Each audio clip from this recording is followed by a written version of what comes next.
Hello and welcome to the Equity Pulse. I'm Cindy Tsai, Executive Vice President and General Counsel at Committee of 100. For those of you who are joining us for the first time, Committee of 100 advocates for the full inclusion of Chinese Americans in the United States and works to foster constructive U.S.-China relations. The Equity Pulse webinar series grew from our State of Chinese American survey, where we saw a decline in a sense of belonging among AAPI due to, in part, to the evolving policies and global tensions. We hold these conversations on the third Tuesday of each month to make complex legal and policy issues more accessible to our community. Today's topic is Beyond Gas Prices, How the Middle East War is Affecting Chinese Americans. The current conflict in the Middle East is changing global alignment and reshaping strategic competition between the United States and China.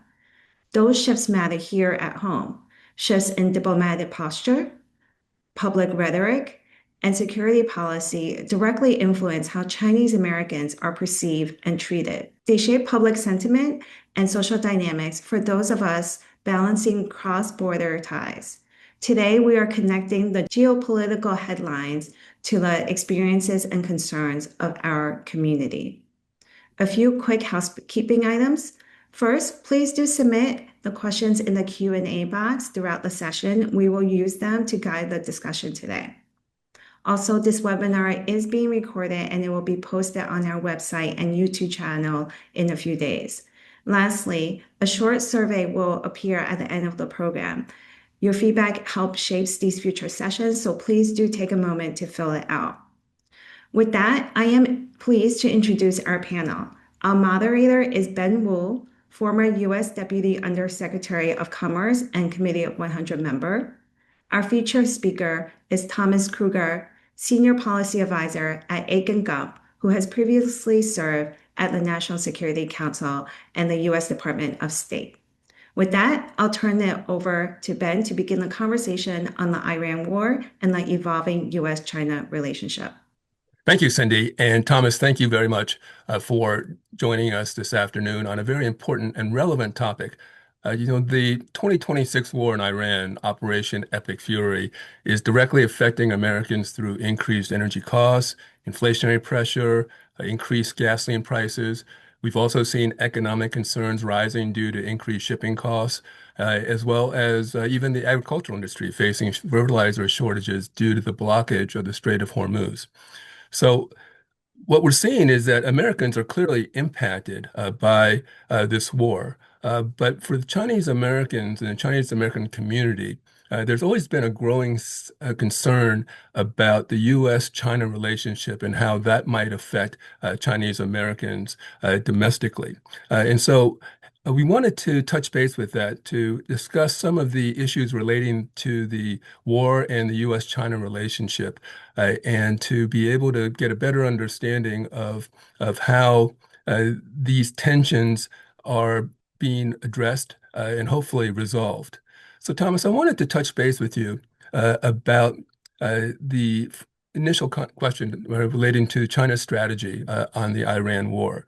The Trump administration, President Trump, has been reaching out to China, hoping that China will play a intermediary role or supportive role from the blockade to some of the more policy areas and also in intervening directly with Iran. Can you give us some thoughts about what's China thinking about relative to this war?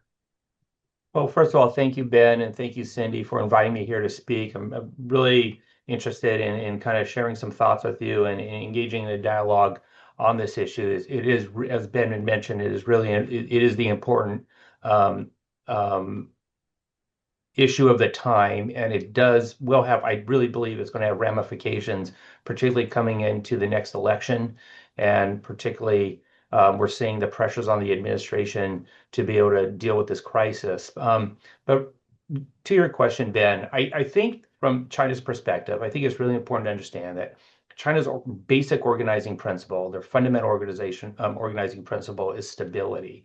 And part of that view is also non-interventionist in other countries' affairs. And so I think that we kind of start from there. And then also we can tell by some of the way that the Chinese government has been framing this. They're kind of not seeing it. They're not really focusing so much on the region itself. They're kind of pulling back and kind of seeing it from a broader perspective, and they're using language that we've seen, like the law of the jungle, for instance, in the multilateral affairs. And they're setting themselves as being the restrained, responsible party in this conflict. They also point to the U.S. actions as a violation of international law, and they really are focused. Even though they don't talk about intervention and support Iran directly, they do speak about state sovereignty as being very key. They've also spoke out strongly about unilateral military action without UN authorization, and they reject the whole concept of regime change.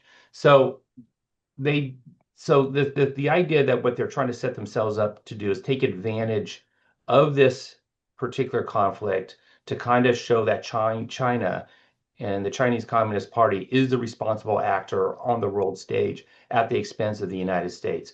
They clearly do not want to help the United States get out of this conflict. They really don't have to do anything. The U.S. is and the administration is, in a lot of ways, from their perspective, is kind of shooting themselves in the foot, and they'll just allow the U.S. to kind of bumble through this, so to speak.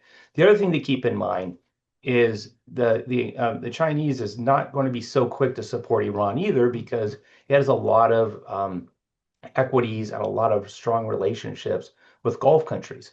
So I think when you kind of see the whole picture, they're playing a very delicate game in terms of how they're managing this diplomatically. On the other side of the ledger here, we also all understand that China is an energy dependent country, and a lot of those energy resources do come from the Middle East and go through the Strait of Hormuz. We understand they also have a lot of strategic reserves when it comes to oil, but the question is, how long, as the longer this conflict takes, we may see over long term to see China become more assertive in this space, but we're really not there yet. Yeah, no, we've seen some of the headlines in the media relative to the points that you've just made. For example, Foreign Affairs just had an article about the Iran war as a win for China. The result is likely to be a more transactional Middle East that's less beholden to the United States and more willing to work with China. There was another headline said that Iran war has rattled U.S. allies, opening a door for Beijing, talking about how the shifting of the balance of the power between the U.S. and China may result from this war. And then the New York Times had an article which also underscored the point that you had made, which basically said that China will not lend a hand in the Iran war.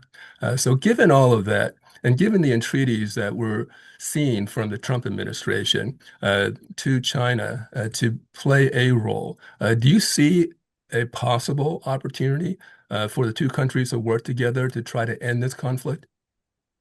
Well, I think both of these, in terms of the Beijing-Washington dynamic, I think at this point, both countries are looking for leverage in this space. I think, obviously, from China's perspective, they're using the leverage in the relationship with Iran to help kind of resolve the conflict. But on the flip side, I think the administration is kind of looking at it differently, that perhaps maybe in order for the U.S., if the U.S. has dominance over the strait and therefore over energy supplies, maybe the U.S. would be able to leverage that against China in what it needs. So I think it's all like secondary and tertiary impacts that they're all kind of eyeing, but no real concrete proposals at this point in terms of direction they'll take. I will say that when you start thinking in terms of the future of the relationship, I don't think the administration at this point, I think the administration at this point actually would like to have, ideally, would like to have the resolve, that would like to have the whole Strait of Hormuz issue and for the most part, the Iran issue resolved. So that's not on the table in terms of negotiations between the U.S. and China. I think the administration has a vision in terms of what they want to accomplish with China, and in a lot of ways, this conflict is actually complicating sort of like what the president wants at this point. So there was a rescheduled summit between President Trump and President Xi, in which President Trump would be going to Beijing. That was rescheduled from, I guess, beginning of April to potentially sometime in May. Uh, do you see the summit being able to be helpful, to be able to engage both countries in trying to work together towards a resolution in the Gulf? And more specifically, do you think the summit's going to happen at all? Because it got delayed the first time because President Trump said that he needed to focus on the Iran war. And that may still be ongoing come the middle of May when the tentative soft date for the rescheduled summit was going to take place. Yeah, I mean, that's a really good question. I think pure speculation.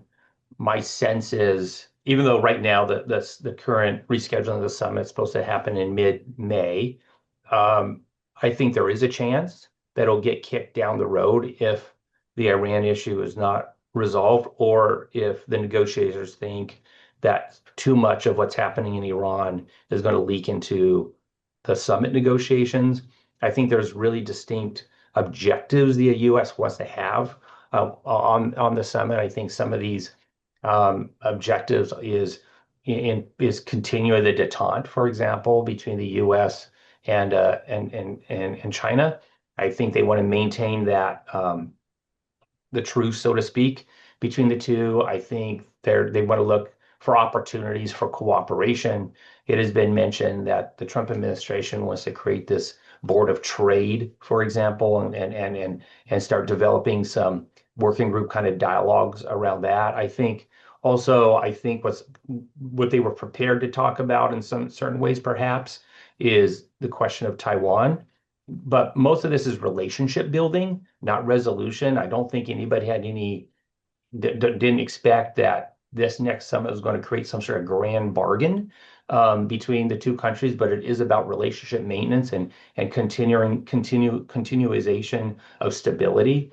I think both China and the U.S. both have those kind of expectations for the purpose of this meeting. The idea that this conflict will be negotiated would be negotiated at all, or some sort of joint statement to come out on Iran. I think that's something I don't think the administration would want to come out of this next summit.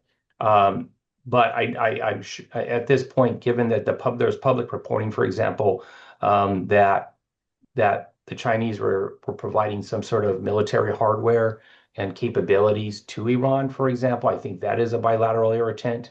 There's some there, and then there was reporting that that China is not going to do that. So I think both sides, particularly the U.S., is really watching China carefully to see exactly like what their actions are with respect to Iran leading up to the summit. I think decisions will be made probably sometime the beginning of May on whether or not they want to actually continue with the summit, or they want to kick it down the road maybe another month. Yeah, President Trump has signaled that he believes that he has a good relationship, a personal relationship with President Xi, and that he believes that there can be some engagement, but he would like to see China give a little bit more and be a bit more supportive to United States interests globally. It's not just on Iran and the Middle East, but also we've seen in other conflicts around the world, Ukraine, for example, and then also some of the resolutions in the UN Security Council, where China has been, from the United States perspective and this administration's perspective, less than helpful. Do you see an opportunity for a future engagement that could be a little more collaborative from China's perspective? I think that some people think that, as has been alluded, China doesn't have to do anything. Right now, the United States is, in a sense, doing it on their own. So China doesn't need to be supportive. It's not in their best interest to be collaborative, given where the United States and this administration is heading. Do you have any thoughts on that?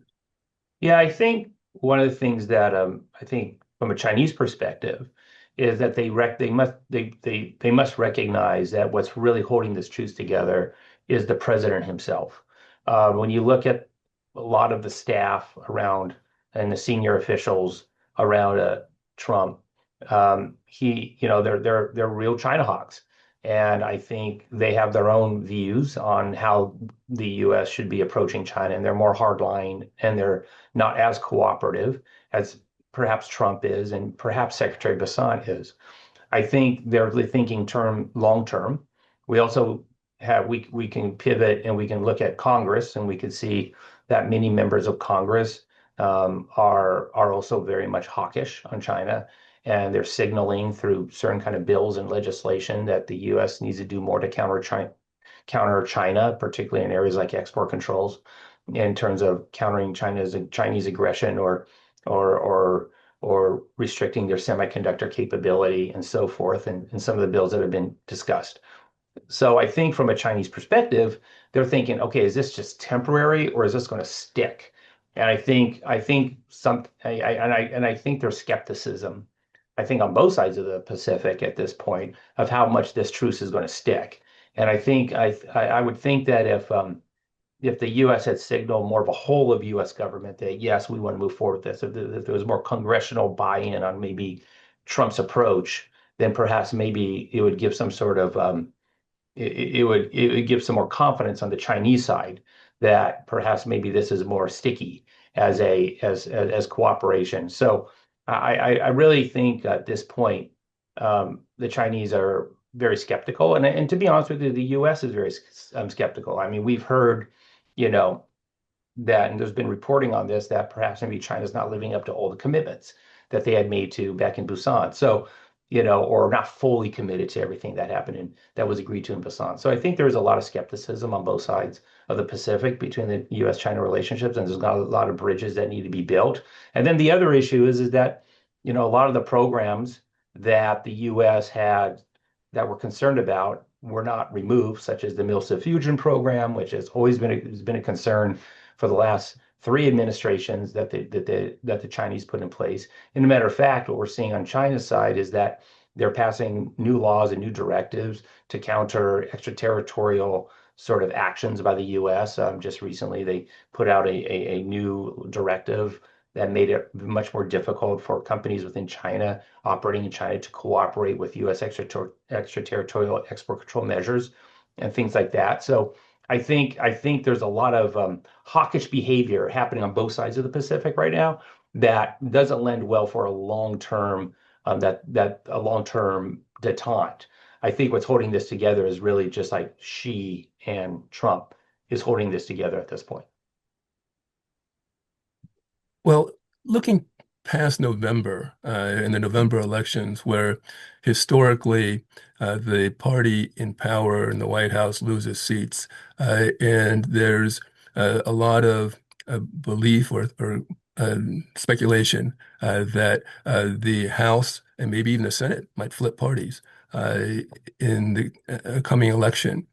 How do you see that change, if there is going to be a change in the majority of either or both chambers, affecting the relationship, and specifically in relation to if we haven't resolved the issue with Iran yet, how that might play out?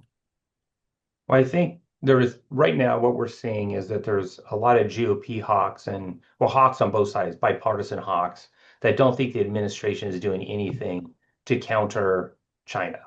And I think at this point, the administration has successfully been able to reach out to its congressional allies to stop any real legislation from coming from the House to the Senate. And the Senate has been sort of like giving the president a lot of leeway on these negotiations. What I expect is next year, the Democratic hawks, joined by some of the GOP hawks, are going to start using some of these anti-Chinese government pieces of legislation. They're going to use them as leverage on must-pass bills such as the NDA and things like that, and force them through and put a lot of pressure on the administration to do more. I think with the administration being sensitive to this, they may actually start becoming, and this is where this is real speculative because Trump will do whatever Trump wants to do. but it could be we could be at a point where there'll be more pressure on the administration to start doing more anti-China sort of administration actions in order to stave off some of the legislation that would be jammed into must pass bills to be able so that the Congress doesn't start restraining the administration. Some of the bills that we're seeing are basically, some of them are actually regulatory in nature. They're actually restricting the administration's freedom of action. No administration, whether it's a Republican administration or a Biden administration, wants Congress to dictate to the administration on what regulations they need to publish, for example. But some of the legislation that's being thrown around in the House actually does that. And so I think what you're going to see is a lot more of that, and probably have and that legislation will have real pressure because the president isn't going to have its allies in power to actually suppress that kind of legislation. So I think we're going to start seeing I could see things getting more hawkish coming into next year if the Democrats actually take the House. Thomas, let me ask you, what's one under-discussed factor that you think will shape how China behaves in this conflict with Iran? I think that's a really good question. I think one undiscussed factor is, and no one's really talking about it, but I think people are thinking about it, is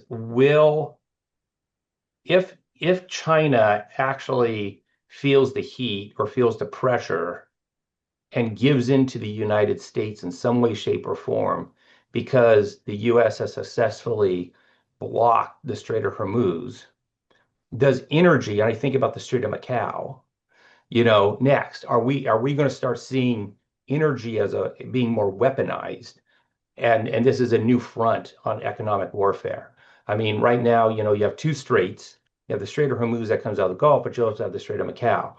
Will there be and I don't hear people talk about the Strait of Macau, and I'm not hearing that the U.S. is looking to weaponize the Strait of Macau, but will we start looking at these energy choke points as leverage in terms of a broader containment on China policy moving forward? And so because we're kind of seeing how the Strait of Hormuz has been so disruptive in real time on this, and new tactics are being employed, whether it's allowing certain ships to come out of the strait, and blockades and things like that. Are we going to see more of this? Is this going to be part of the discussion now within the broader China containment discussion? And I'm sure the Chinese are thinking the same thing. Are they thinking, whoa, whoa, whoa? We got other kind of vulnerabilities here too. We got Strait of Hormuz. We see how this is playing out. What's going on with the Strait of Macau? So are we going to start seeing more militarization around these key waterways to actually so China could either maintain its energy logistics into the country, or will the U.S. start looking at those as true choke points that they need to actually start militarizing now, especially in light of those that think that somehow a pending military invasion of Taiwan, or there's going to be some sort of CCTP takeover of Taiwan. I mean, I think we're starting to see new ideas strategically start coming up in terms of choke points, and because we're seeing in real time on the impacts of what these have. But Thomas, you've been talking about a shifting U.S.-China dynamic. How should Chinese American communities interpret this dynamic, especially in light of the Iran conflict? Are you aware of any particular narratives or misconceptions that they should be aware of? I am not. I think, I think that where I have had there's more perceptions that I think are not helpful is the idea that, if you hire Chinese nationals, especially into like advanced semiconductor manufacturing or something like that, that in those kind of industries, that somehow that technology, if it's going to a particular individual, is going to find its way back to China. I think that's, in terms of export controls, particularly, that narrative is out there. And sometimes I don't think that narrative is very nuanced. And yes, there is examples of IP theft. yes, it is true that people of, Chinese descent have done that, but that gets painted as a broad brush to everybody. And I think that creates a narrative that I think is unhelpful. I think, obviously our strength in this country is our diversity, is our strength is they've got so many people from all over the world that are very, very smart, that work in these key industries that help America grow and be successful and take technology leadership. And I think we do have to keep an eye on those sort of narratives that would actually suppress not only and marginalize Chinese Americans, but also at the same time hurt U.S. Industry and the things that and the advantages that the Chinese Americans actually bring to key sectors of the economy.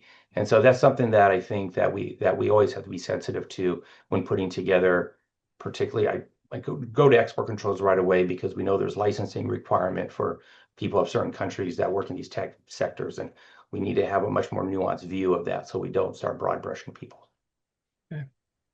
Thank you, Thomas. Well, we're going to open up to questions from the audience. There was a question asking for a clarification. Thomas, when you said the Strait of Macau, were you referring to the Straits of Malacca? Yes, I'm sorry, the Okay, Strand. yes. Okay. Yes, no, uh, thank you for pointing that out. And the first question we have relates to from Carrie Wong or Katie Wong. Iran has attacked the neighboring Arab countries. China has close economic and political ties to Iran, and at the same time, uh, all these countries. China's foreign ministry has condemned attacks on civilians and called for immediate escalation. How much influence do you think China has on Iran politically on the cessation of Iranian attacks on its neighbors? I think potentially China has a lot of influence on Iran because I think when you get beyond the war and you think about rebuilding Iran and the destruction that's on Iran, I think that Iran is more poised to go to China for assistance. Also, it's Iran is when they were collecting the tolls, they were collecting Chinese currency on the tolls for the tolls. So obviously, Iran is processing. Um, Iran is willing to process that the Iranian tolls through Chinese banks. So they do have a lot of influence. The idea that they would actually um, trigger that, it's unclear. I think at this point, they do. I don't think I don't think China wants to be seen as taking a side, and they want to see themselves as, let's say, a restrained mediator. And so, I don't think. But the potential that they could, yeah, I think they could. I think they could have a real impact, particularly on the Iranian side, to bring the Iranians to the table on certain issues. And will they? Perhaps. I think. But I think they'll only do it if it's in Chinese interests, particularly if this conflict keeps going on and starts impacting Chinese economy. And Thomas, Katie had a follow-on question. How do you evaluate the relationship between China and Israel? Um, China does have a relationship with Israel. I think once again, China has a relationship with pretty much all the countries in the Middle East. And I think for that reason, they are trying to maintain what I call this mediation role so that they're seen as a positive influence to both sides. But once again, I don't think they're going to be very careful not to be perceived on the side of the Israel-US nexus. So I think they're going to, if any sort of conversation that the Chinese may be having with a lot of these countries will probably be behind the scenes or back channeled in terms of their in terms of their engagement. Alex Wong has a question relating to a CNN article that was talking about how China is building up their solar, wind, and hydropower infrastructure uh, and decelerating their drilling in the South China Sea to reduce reliance on foreign oil. That's not related initially to Iran. That was a purposeful and intentional strategy that the PRC has made over the past decade. But if you could talk a little bit about that, about what China believes from their national security perspective about going to alternative energies, and then also uh, discuss that relative to the United States relationship as well too. Well, I think it's a really good point. Obviously, the Chinese have been very much forward thinking in terms of where their choke points are, and energy is a choke point. And I think that's obviously the reason why they've been investing in clean energy for such a long time, more than the US does. I mean, the US produces oil. It doesn't need to move into clean energies. I mean, obviously, some of the arguments about climate change resonate with certain parts of the US electorate and politicians, but not everyone. But for China, clean energy is a national security prerogative. When you think about Chinese strategy of dual circulation, and you think about indigenization of all necessary resources within China, it's a logical decision for them to move into clean energy. But clearly, they still are dependent on fossil fuels. They haven't matured their clean energy sector to the point where they can support the entire country. And so I think I would expect coming out of Iran that they're going to double down on ensuring that they don't have these dependencies anymore, or mitigate these dependencies as much as possible.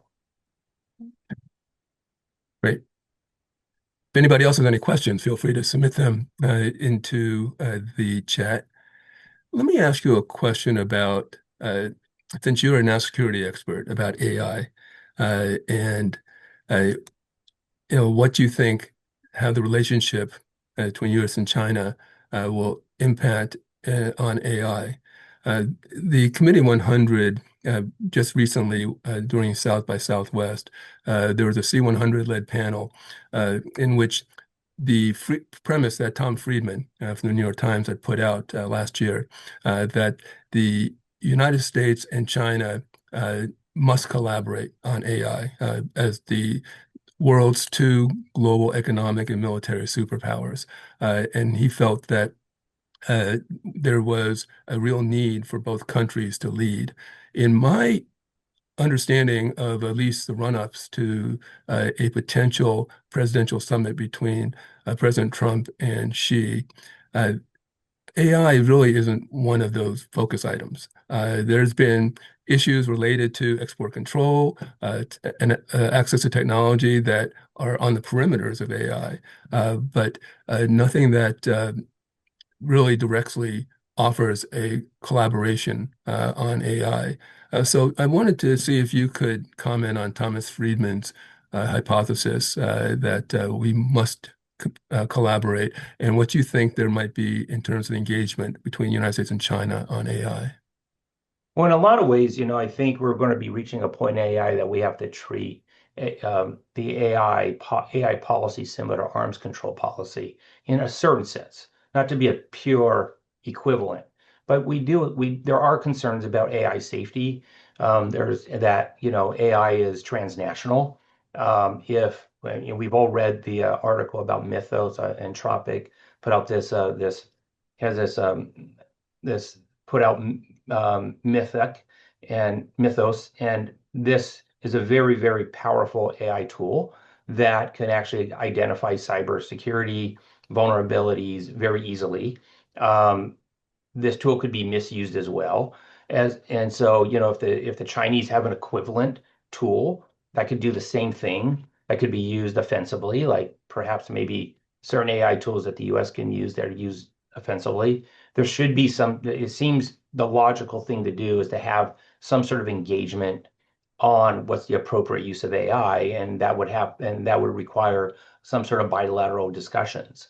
I think there are others that will say that we should actually share research on this, and I think Thomas Friedman is kind of alluding perhaps even to having more of a collaborative discussion. And there's been a lot of others that think that have said that would be a good idea. I think what's keeping that from happening is that it's just a massive distrust between the countries, where the US thinks that any sort of technology, any sort of information that would go to China will be incorporated into or be distilled into large language models that will then become a threat or to not only the United States from a military perspective, but could be used as to give China an economic superiority over the US AI stack. I think there's a, I think there's a broader discussion about the emerging of two stacks happening, a Chinese-led AI stack and an American AI stack. I think, and I think if I think there are those that are trying to warn, don't let's not go there. Let's not get into an AI race where countries have to choose between Chinese AI stack versus US AI stack. And they were saying that those sort of cooperation to ensure that there's technology transfers and such, and there's cooperation, there's agreement around safeguards is going to be really important. I think the national security hawks on both sides of the Pacific are pushing back on that idea because any sort of like for example, Chinese lead in a lot of ways in terms of open source modeling. And they have we've seen we've talked about DeepSeek and some of the other open source models that comes out of China. They're very, very powerful, even though they don't necessarily have the compute capability in terms of the hardware that the US produces. They do lead on other parts of the AI stack versus the United States.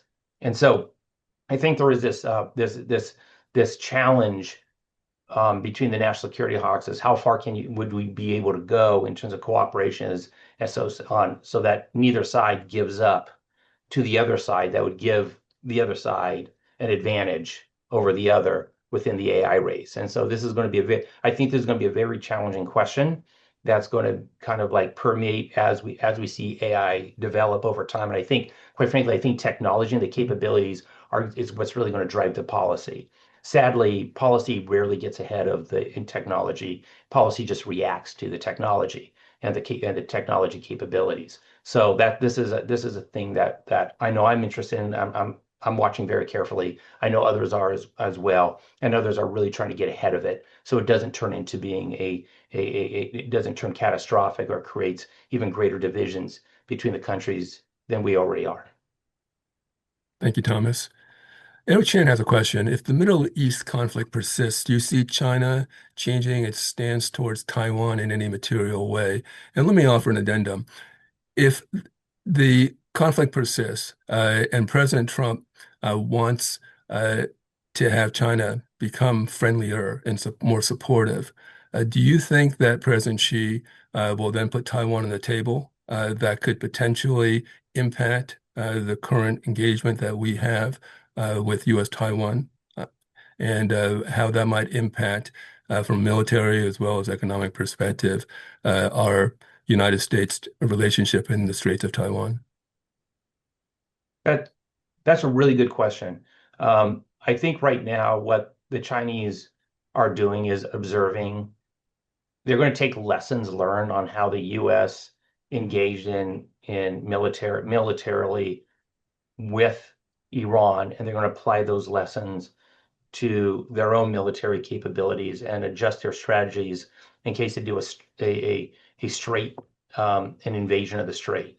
I personally, my view is that when it comes to Taiwan, I don't think my sense is Xi is going to lean less on using a military invasion of Taiwan. I think it's going to be more of a economic. If he's going to take Taiwan, he can just use economic stranglehold to take Taiwan. I think, and I think he's really kind of more or less he is really monitoring the domestic situation in Taiwan to see if there's a softening towards China or if there's a hardening towards China. I think those because I think a military invasion of Taiwan would be very, very disruptive, not only globally and make China look less responsible, but also I think it's going to lead to a lot of internal political instability to a certain extent, given that, you can imagine any kind of cross-country strait invasion would it would cause a lot of Chinese casualties, which is something that I don't think China is used to, as having have so many people, so many Chinese people being killed over a military operation, and there would have to be a calculation on how that would impact, the regime stability itself. So, but in terms of how, from a Chinese perspective, how they're observing U.S. actions and U.S. capabilities, I think they are definitely paying attention and collecting a lot of intelligence on terms of the U.S. military capabilities that the U.S. is doing against Iran right now. Thank you, Thomas. Well, this has been a wonderful discussion, very thorough, very thought-provoking. Unfortunately, we only have 45 minutes allotted for the conversation, so we're not going to get to all of the questions that have been presented, but I do want to thank you, Thomas, for taking the time out of your very busy schedule to offer your expertise and experience on some of these interesting issues. I want to give you the chance to say the last word and then turn it over to Cindy to conclude this webinar. No, I just want to say thank you again, Ben. Thank you for the thoughtful discussion. Thank you, Cindy, for inviting me here today. And I look forward to engaging and supporting Committee 100 and any other discussions you may have. Thank you. Great. Cindy, thank you. Thank you, Thomas. Thank you, Ben. Thank you, Thomas, for sharing your expertise and insights on this very important matter. We really appreciate you taking the time to be with us today. As I mentioned earlier in the beginning of the webinar, there will be a post-event survey after the conclusion of this session. We do ask that you complete our survey. It's greatly appreciated. And then to the extent that there are any particular topics, questions that you would like us to address, please do use the survey as an opportunity to share that with us. Again, this recording will be posted on our website and the YouTube channel in a couple of days. And if you would like to support our work, we will drop a donation link in the chat box.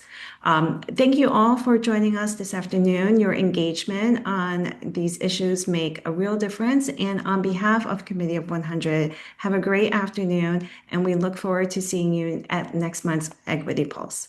Thank you.